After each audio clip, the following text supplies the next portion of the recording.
that's what, a little bit of, I mean, he trying to paint the master in his mold instead of looking at what the master is. Well, he thought, and I think That's what actually it's he has selfish. a wrong, he It's has a that wrong selfish- view. Yeah, Right, there's it's the the issue. selfishness of, I know better than you, or I know this is what I think. He doesn't. I think though too, he had a misconception of who the master was. Yeah. Because the other two, guess what? They're given a task, and what do? They not only fulfill it, they actually double it, right? Mm-hmm. But he, out of a wrong perception, and you know what?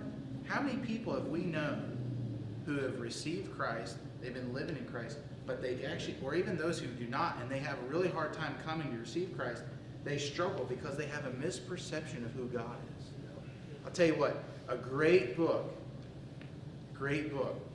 out there that helps with that kind of thing is James Bryan Smith.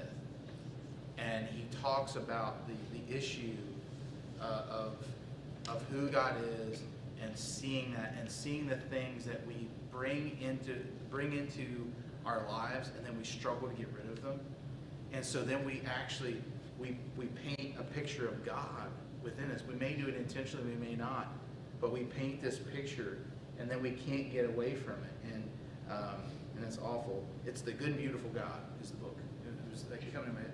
Good and Beautiful God. And he has J.B. Phillips did Your God is Too Small. And it shows how it's probably one of the most powerful books I've ever read, because it shows how we perceive God as the grandfatherly type, the policeman, all these different ways we perceive him. the cosmic cop. Yeah, the cosmic cop. Yeah. But it really, our perception of God matters, does it not, George? Right? Or it does matter. And with the book you point out, it matters. Yeah, it matters a lot, because, and some people don't have a good example from their earthly father or their earthly grandfather or their earthly, Or another Christian, right? Or another Christian, right? A So- pastor, or a leader, or just someone that's there in the pew with them, right? Yeah. Or someone who says they're a Christian and yet they... It's one of those books I have laid out. Give this to my kids, they'll read it or else. And I've already instructed Jackie, this is the spot. This is the one. There you I'll go. try and give it to them now, but if they don't want it, Yeah. they're going to force it on them.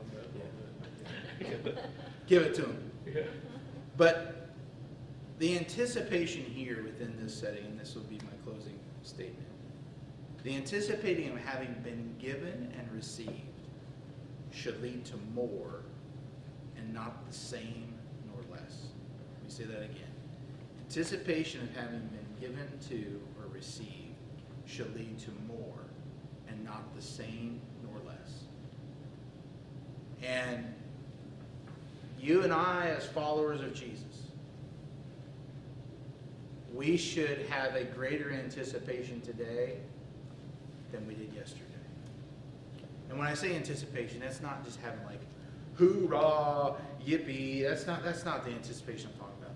The anticipation in Christ is actually talking about that you and I are working out our salvation, growing in the grace and mercy of God. I think of the song, give me oil in my lamp, keep me burning till the break of day. Sing Hosanna, sing, right? Why? Why do we need oil? Because we need the Lord's presence and power.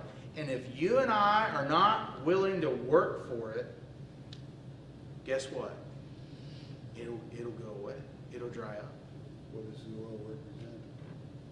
The oil represents first the presence and power of the Lord through the Spirit.